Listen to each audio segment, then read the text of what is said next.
are going to the Super Bowl. Take a look. This is our amazing set being built right now in Arizona. We're going to be there this time next week, next Thursday and Friday, right outside State Farm Stadium. We'd love you to be part of our live audience. Check out our Twitter feed for all the details on how you can get free tickets. We can't wait. Well, things got heated, shall we say, in that Cavs-Grizzlies clash last night. Okay, so Dillon Brooks misses a shot driving to the hoop. One of his arms hits Donovan Mitchell while Brooks was on the ground. Mitchell responded by throwing the ball at Brooks, and it was on. Both players ejected. Donovan Mitchell not holding back post-game. Take a listen. That's just who he is. You know, we've seen it a bunch in this league with him. Him and I have had our personal battles for years. Quite frankly, I've been busting his ass for years. There's no place in that in the game. And, you know, you got to protect yourself at the end of the day. Whew. Shannon, what's your reaction to all of that happened last night? It was a dirty play. Skip, you're in the NBA. The one thing we know about the NBA, you'll get your shot blocked. If I were to fight every time somebody got a good clean lick on me and I'm playing a wide receiver or tight end, Skip, I'll be fighting like at least twice a game. It happens. It's a part of the game.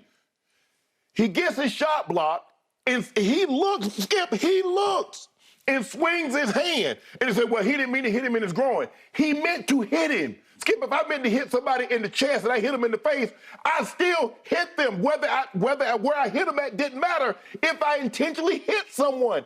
He intentionally did this. And what did he think Donovan Mitchell was going to do? Like, oh, man, it's cool, no problem. Yeah, he was supposed to try to hit him in his head with the ball. He was supposed to react the way he reacted. I don't know what the NBA thinking. Like, oh, man, Donovan, you can't react like that. When the man intentionally did it, and he has a history. Skip, remember he snatched Gary Payton Jr. out there? Dislocated his elbow? Yep. He got several, Anthony Edwards on the screen. He tripped D'Angelo Russell. I mean, come on, bruh. That was totally unnecessary. Dillon Brooks is a very intense guy. He's prides himself on being a defensive stopper. He said, I think, who was that? Devin Booker got 50 against somebody. He's like, well, I want him to play against us because he ain't getting 50 against me. He prides himself on being able to stop the guy from scoring. But, Skip, these guys have gotten so good at putting the ball in the basket, you got to just hope they miss.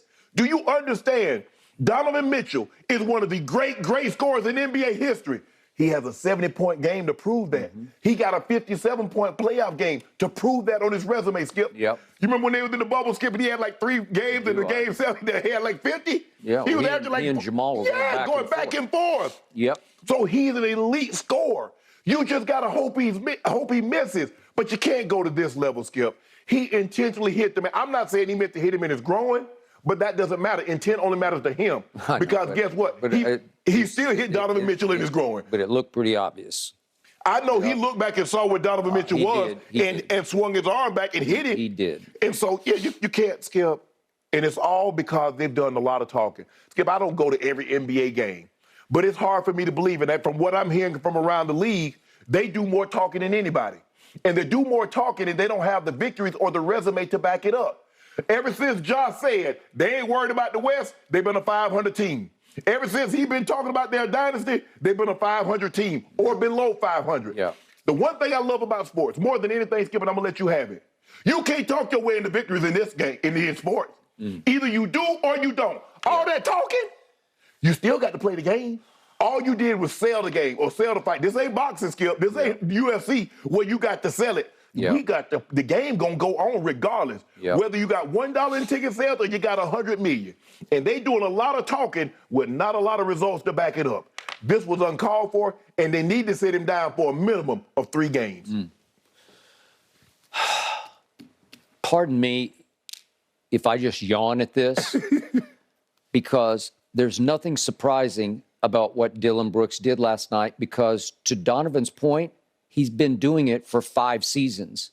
He wanted this. He embraces this. He is their enforcer. He does their dirty work for them. Yeah. He wants to defend in the grayest of gray areas.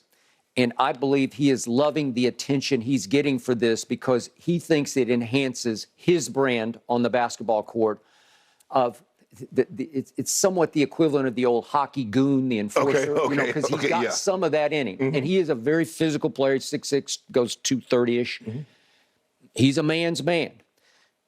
He's also a pretty good basketball player, just for the record, because in the playoffs, he's averaged 18 a game. He's 16 a game for his career. But he was the Pac-12 Player of the Year out of Oregon. Yeah. He's got some game to him. He's not just a goon, you know, a hockey goon. But the point is, they have relied on him to set their tone on defense, and they have been a very good defensive team. To your point, and I don't know if we showed it yet, but what he did to Gary Payton Jr., it's just enforcer. This is straight out of the 1980s NBA, if we could see what happens, because he's going to take his pound of flesh, and he's going to make sure it wasn't the dirtiest of plays that I've seen. First of all, he hit him upside the head, so now I'm off balance, Skip. I'm off balance. Yep, I got it. He swiped across the top of his head, and then he hits, and unfortunately fractures his elbow or wrist.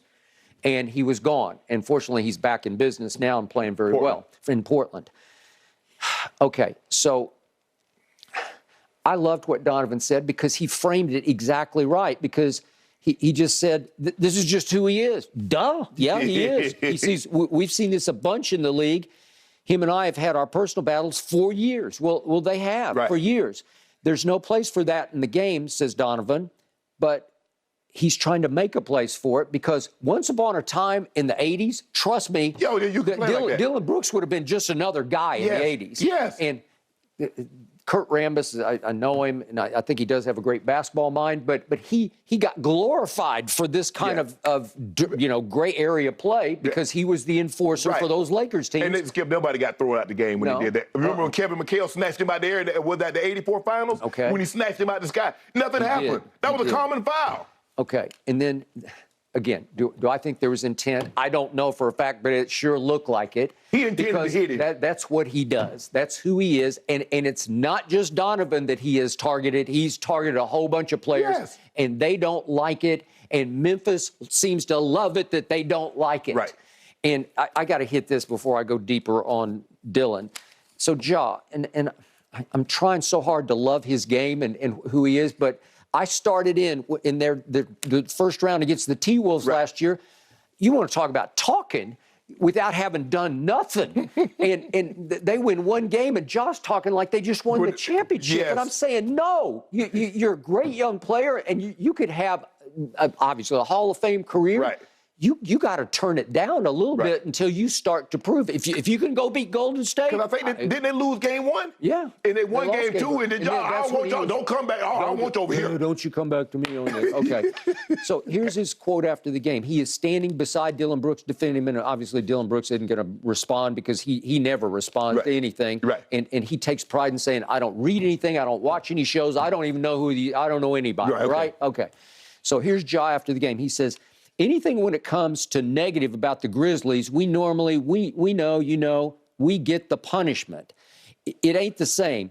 The NBA hate us. No, you brought it on yourself. Right. You're talking your way into the villain role. Right. It's all on you guys. Right. And then Ja goes on to say, we don't got no history with nobody. Baloney. Yes. You got nothing but history with the T-Wolves and Golden State. How about Golden State? Isn't already an arch rivalry? Skip, isn't he the one that said we don't duck smoke, we run up the chimney? So you look that was after game two. That was the quote. That was the quote. Okay, so what are you talking about? We don't beef with nobody, says John. No, you beef with everybody. That's delusional spin. I'm sorry. You're asking for it. Okay, now let's frame this in the bigger picture. Listen.